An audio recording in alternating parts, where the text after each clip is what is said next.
Tá, agora pra parte 4 da lore.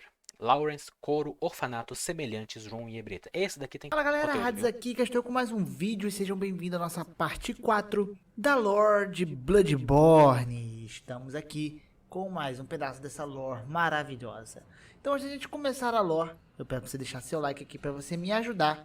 E se não é inscrito, se inscreva no canal e vambora. Antes de começar, vamos fazer aqui um pequeno resumo do que foi abordado aí nos últimos vídeos, tá? Só pra gente não ficar perdido, aí é sempre bom ter aquele resuminho básico, né?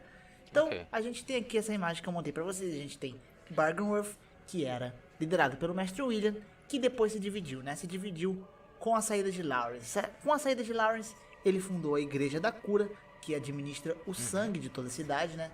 Já o Mestre William ele era contra o uso do sangue dos antigos. E a Escola de Menses, que era meio que afiliada ali à Igreja da Cura, só que tinha um propósito um pouco mais obscuro. Eu ainda não falei da Escola de Menses, vai ser um assunto mais pra frente. E da Igreja da Cura surgiu aí a oficina. Por quê? Com o uso do sangue começou a aparecer aí as pessoas virando feras. Só que no começo isso era muito pouco. Então a oficina aí, que era fundada até pelo German, eles trabalhavam ali na moita, né? Ali na escuridão, ali, sem Isso. muita gente perceber, porque era uma coisa mais secreta. Ninguém ali sabia do que de fato estava acontecendo. E depois aí houve uma doença chamada a Ashen Blood, né, o sangue pálido, que impulsionou aí a doença da besta, né, o flagelo da fera. E os barrilhetes de pólvora, então, eles queimaram tudo, a velha Yarna, que foi onde essa praga se espalhou mais. Então aí teve a antiga Yarna que foi queimada. Entre os barrilhetes de pólvora estava o de Jura, que é um caçador que depois ele se arrependeu e começou a defender essas feras em velha Yarna. De Jura também ele já sonhou, né? Ele já foi um caçador igual a gente. Ele sonhava, ele morria e voltava pro sonho do caçador. Mas isso aí também a gente vai comentar um pouco mais pra frente. E também da Igreja da Cura surgiu o Coro. E o Coro também criou o Orfanato. Eu vou comentar sobre isso aqui neste vídeo. E também depois aí da Orfanato linha é dos foda, barrilhetes de velho. pólvora surgiu aí o grupo de caçadores liderados pelo Ludwig, que foi na verdade mais ou menos o último grupo de caçador aí, era quando todo mundo já sabia da merda toda que aconteceu. Então vamos aqui para nossa história depois dessa recapitulada. Então para começar aqui eu vou falar um pouco sobre a história ali da Igreja da Cura, do Lawrence e do Coro. Primeiro, sobre a que fim se deu Lawrence. Lawrence ele foi o fundador da Igreja da Cura e durante toda a sua vida ele trabalhou não apenas para poder fazer a humanidade evoluir pelo sangue dos eminentes, como também ele queria controlar o flagelo da fera. Depois que o flagelo da fera começou a se propagar, ele ficou muito mais impulsionado a achar uma cura para essa doença. Porque se ele conseguisse controlar o flagelo da fera, aí só seria crescimento para os seres humanos, né? Não teria É. mais esse efeito colateral do sangue e os seres humanos seriam mais fortes e teriam praticamente a vida muito longa, porque eles não teriam mais doenças devido ao fato do sangue antigo curar. Então Naruto continuou sua pesquisa até que ele encontrou uma runa chamada Abraço da Fera. Essa runa até no jogo quando a gente usa permite a gente se transformar em fera. Só que mesmo transformado em fera a gente consegue nos controlar, né? Controlar nossas ações. É a runa que a gente ganha quando a gente luta o Lawrence viu Lawrence. isso em potencial e tentou fazer experimentos com essa runa. Entretanto, tudo foi por água abaixo. Com experimentos com essa runa e com o fato de Lawrence usar também muito do sangue antigo, Lawrence se transformou numa fera nunca vista antes. Ele se transformou no primeiro vigário. O primeiro vigário ele era nada mais nada menos que uma besta clerical. Se vocês não lembram, as bestas clericais eram os membros da igreja que depois que eles não aguentavam mais de tomar tanto sangue, eles se transformavam na besta clerical. Porque como eles usavam muito do sangue mais que a população comum, eles se transformavam em monstros extremamente mais fortes do que a gente encontra normalmente pelo jogo. Exato. Por isso a gente tem a Vicara Média, nós temos ali a Fera Clerical, que é um dos primeiros, é o primeiro chefe, na verdade, É opcional, na verdade, né? que provavelmente não tem identidade, mas foi alguém da igreja que serviu a igreja, que se embebedou de sangue. E nós também temos o Lawrence. E o Lawrence, ele foi o primeiro a se tornar este monstro horrendo. Mas, entretanto, nós encontramos o Lawrence nessa forma apenas no pesadelo da DLC The Old Hunters. Sim. E a gente sabe que quem tá ali no pesadelo é porque foi levado para aquele local depois de morrer, né? Então, nós não encontramos o Lawrence simplesmente no jogo normal, né? No mundo normal. Só o crânio Então, dele. algo nos leva a crer que alguém matou Lawrence. Sim, e de fato isso realmente aconteceu. Um próprio membro da igreja chamado Brador encontrou Lawrence e ao ver ele se transformar naquela coisa horrível, ele simplesmente matou Lawrence. Porque não tinha pra onde correr, né? Ó, o cara devia ser E brabo, esse hein? Pra matar rapaz o se Lawrence. chamava Brador, ele era até um assassino Olha da igreja só. da cura. Ele era um Era semelhante, ele, ele então. trabalhava pra igreja da cura. E depois que ele matou Lawrence, ele vestiu a sua pele para poder sempre lembrar do mal que ele causou a um Caraca. compatriota.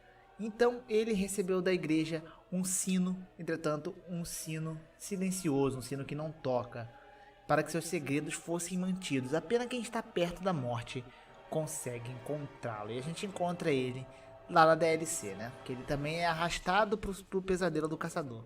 Assim como acontece com Lawrence. Então, como eu falei aí no último vídeo, quem se embebeda muito de sangue é arrastado pro pesadelo do caçador. Então, Lawrence foi arrastado pro pesadelo. Brador eventualmente também morreu e foi arrastado para o pesadelo. E assim como os outros que eu vou falar aqui mais pra frente, que foram arrastados pelo pesadelo pelo abusivo uso de sangue antigo. Então Lawrence, mesmo sendo arrastado pelo pesadelo, ele queria encontrar o seu crânio, né? Não o crânio dele morto, depois que a gente encontra. Depois de matar a Vicaria Amélia, a gente encontra. A gente vê até que inclusive o crânio dele foi muito danificado pelo Brador. Entretanto, a gente encontra o crânio Muito é humano pouco, dele. né? E no crânio nos diz que ele queria recuperar o seu passado. Ele tenta procurar o crânio, mas ele nunca mais conseguirá restaurar as suas memórias. Então Lawrence, infelizmente, se perdeu para sempre. Lawrence era uma peça muito importante de Bloodborne. E era uma das pessoas que poderiam nos dar muitas respostas. Entretanto, já não existia mais consciência em Lawrence. E nas divisões da igreja nós tínhamos o coro. O coro, ele tinha mais ou menos a tendência de buscar respostas baseado nas pesquisas do mestre William. Então, eles não eram tão simplesmente focados só no sangue, e sim também nos antigos. Eles queriam saber como fazer o humano ascender a eminente.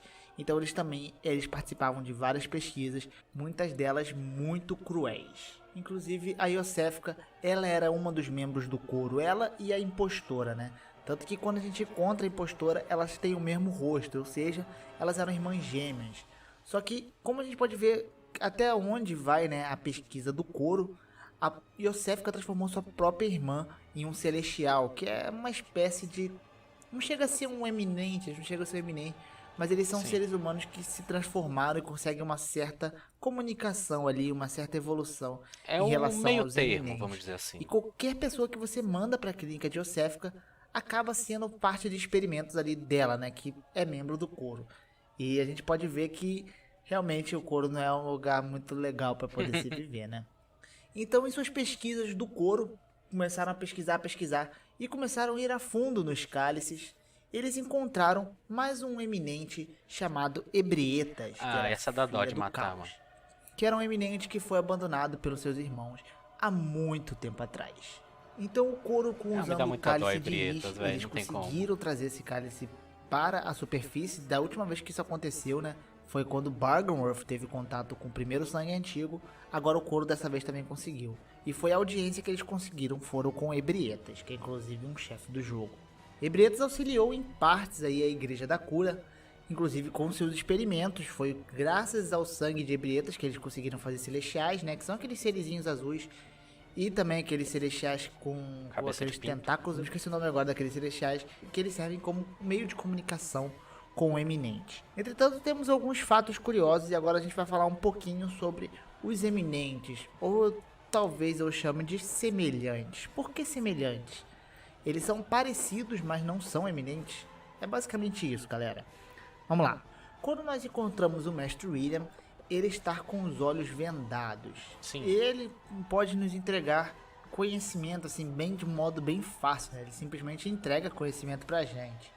E se a gente for ler um terço do cordão umbilical, ele nos diz que o reitor William buscou o cordão para elevar os seus pensamentos e seu ser ao patamar de um eminente, ou seja, usando o cordão, envolvendo seu cérebro com olhos, que é o procedimento que ele faz, ele conseguiu se tornar um eminente, mas na verdade não um eminente, e sim o patamar de um eminente. Ele se torna um semelhante, Ele consegue ter um conhecimento e uma grandeza quase igual de um eminente, mas não é exatamente um eminente. Isso também acontece com Ron. Ron é um dos meus personagens favoritos e tem muitas teorias sobre eles, mas eu vou falar aqui a teoria que eu mais acredito. Primeiro, como a gente sabe que Ron foi transformado? Bem, isso aí é deixado claro em várias partes do jogo. Ron foi um experimento feito por Mestre William, que foi a primeira coisa que ele transformou em um eminente, um semelhante. E depois o próprio William se transformou em um. Tanto que Micolash fala, né, como fizeste com o vago Ron. Ele deixa claro ali que Ron foi transformado. O Mestre William, então, ele consegue ascender ao patamar de um eminente, ele vira um semelhante. Assim como o Ron. Só que Ron foi transformada bem antes que o Mestre William, foi primeiro, né?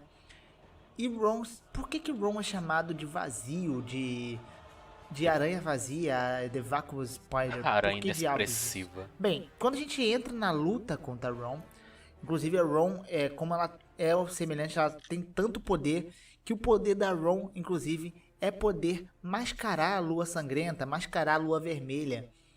Tanto que depois que a gente mata a Ron no jogo, a lua sangrenta, a lua sangue pálida, aparece no céu. E aí o barato fica louco, né? A gente começa a ver as amígdalas, a gente começa a ver muitas coisas que a gente precisava de conhecimento antes para poder ver. Tipo, então se você tinha 40 de conhecimento, por exemplo, antes de matar a Ron, você podia ver as amígdalas, que são aqueles eminentes que tem bastante, né, no jogo. Só que depois que você mata Ron, você, mesmo sem você ter 40 de conhecimentos, você vê. É como se rompesse um véu ali, como se Ron usasse de forma de ilusão ali. E controlasse em partes ali o flagelo da fera. A gente ainda vê muita gente transformada em feras. Mas tem NPCs, inclusive, que ele conversa normal com você e depois da lua ele simplesmente vira uma fera bizarra, né? Então a Ron tinha esse poder. Pra você ver como o semelhante ainda é muito forte. E o que acontece? A minha teoria com Ron. Muita gente fala que o Ron era um estudante de Byrgenwerth. Em parte sim, ele pertencia a Byrgenwerth, mas ele não era necessariamente um estudante. Primeiro, quando a gente chega pra lutar contra a Ron, a gente vê que a Ron não ataca a gente. Só se a gente atacar que a gente inicia a luta. Exato. E basicamente não é a Ron que luta, sim as suas mini aranhas ali do lado dela. E depois ela começa a soltar umas magias aleatórias aí pra tudo quanto é lado. E ela fica rolando e debatendo. E é muito engraçado. Inclusive, eu não tenho a fonte dessa entrevista, mas eu já vi muita gente comentar que numa das entrevistas o Miyazaki falou que o seu chefe favorito do jogo era a Ron. Falou porque ela se move de modo fofinho. E aí foi o que dá pra gente pensar. Uma aranha que se move de modo fofinho, que não consegue nem se defender e nem ataca direito, ainda é chamada de como se fosse vazio, como se não tivesse muita expressão. Isso me remete ao quê? Que Ron foi um recém-nascido, ou uma criança aí, muito menor de 1 ano, que foi transformada no eminente. E se a gente for parar pra pensar por esse lado, faz bastante sentido, né? Porque realmente os movimentos de Ron são estranhos, né? Para um chefe do jogo, ele simplesmente não tem tanta defesa, ele não ataca direito, nem nada. Ainda é chamado de vazio. Então, pra mim, Ron, ele foi um recém-nascido. Não sei se pode ser considerado algum filho de Willy, mas isso aí a gente realmente não tem informação nenhuma. Mas Ron, pra mim, é um recém-nascido que foi transformado. E depois de Ron também, quem conseguiu ascender foi o Mestre William. Um fato curioso é que quando você ataca Ron no corpo, ela sangra vermelho. E quando você ataca na cabeça, ela sangra um sangue meio pálido ali, um sangue meio branco, né? Isso não acontece com um eminente como um Amígdala, por exemplo. Nem a presença da lua, que são eminentes verdadeiros. Ou seja, dá pra gente concluir que o sangue do cérebro de um semelhante é branco e do corpo é vermelho igual de um eminente. E dos eminentes são todos vermelhos. Sim. Eu também ouvi dizer que quando você bate no Mestre William, o sangue da cabeça dele também é branco. Eu não cheguei a fazer esse teste ainda, mas pelo visto, pelas informações que eu tenho, ele também sangra branco pelo fato dele ser um semelhante. E outro monstro aqui que sangra também branco na parte da cabeça é Ebrietas. Então Ebrietas não é um eminente propriamente. A vida é uma mentira. Inclusive, pelo efeito colateral do seu sangue, vocês vão ver que ele realmente não é um eminente, ele é sim um semelhante. Eu acredito que Ebrietas, por ter sido encontrado lá no fundo da raiz dos cálices, inclusive ajudar a Igreja da Cura em algumas partes das suas pesquisas. Ebrietas, pra mim, há muito tempo atrás, foi como o Mestre William, só que ele, em vez de ser humano, era um Tumeriano, ou uma Tumeriana. Eu acho que Ebrietas é mulher, não sei. Enfim, Brietas que Daughter, também né? conseguiu Daughter é ascender ao mulher. patamar de um eminente. Tanto que fala que seus irmãos os deixaram de lado. Então são como se os eminentes deixaram de lado porque é simplesmente um semelhante, não um eminente total completo. E Ebrietas tem o seu tipo de sangue diferente, porque depois que o Coro descobre Ebrietas, eles começam a usar o sangue de Ebrietas em Yarna. Antes eles usavam o sangue antigo, né, que eles tinham acesso, que eles o colocavam, difundiam no sangue das freiras, e esse sangue era difundido por Yarna. Só que dessa vez eles tinham sangue de Ebrietas e também tinham sangue dos Celestiais, que eram experimentos deles. Inclusive, uma coisa que me faz ver que o Coro é realmente malvado é que a gente não encontra caixões pequenos durante o jogo, só caixões de gente de tamanho grande, né? E no máximo que a gente encontra é carrinho de bebê vazio. O que me leva a supor, a gente tem um orfanato que foi fundado pelo Coro, ou seja, o Coro ele falou, traz as suas crianças que a gente vai proteger eles dessas feras aqui até Protegeu essa muito, treta viu? acabar, né? E pegaram as crianças e simplesmente fez experimento com as crianças. Foi por isso que eles transformaram as crianças em celestiais, que inclusive a gente enfrenta um porreiro de celestiais, que são aqueles chefezinhos celestiais, são crianças feitas de experimento. Então o Coro era bem malvadão, né? Pesadão. Acho que depois da escola de Menses, o Coro aí eram os mais malvados. Então eles usaram Ebrietas, o sangue de Ebrietas para criar os celestiais, né? Transformar as criancinhas em celestiais. E usaram o sangue de Ebrietas e também o sangue de celestiais por Yarna. E foi essa época de Yarna que o sangue se tornou mais viciante que o álcool. Ele era mais consumido que o álcool. As pessoas eram simplesmente viciadas em sangue. E isso também vem do nome de Ebrietas, né? Tem um significado como se fosse embriagar-se. Então, o sangue de Ebrietas, por ser um Pthomeriano que se acendeu, não ser um eminente definitivo, ele era apenas um semelhante. O sangue de Ebrietas embriagava as pessoas. Então, as pessoas ficaram cada vez mais viciadas em sangue de Ebrietas. E foi aí que o sangue totalmente se tornou consumo comum por toda Yarna. Isso dá pra gente ver que realmente, em parte, a grande parte, a pesquisa de Mestre William estava certo, que era pelo conhecimento que a gente conseguiria alcançar pelo menos o patamar perto dos eminentes. Que é o porque o sangue realmente dos eminentes nunca deu em nada, apenas curava os seres humanos e fazia a merda de transformar eles em feras. E isso vai fazer muito sentido se você jogou o jogo até o final e consumiu os cordões umbilicais. Então, se você fez esse final dos cordões umbilicais, você vai entender o que você virou naquele final, né?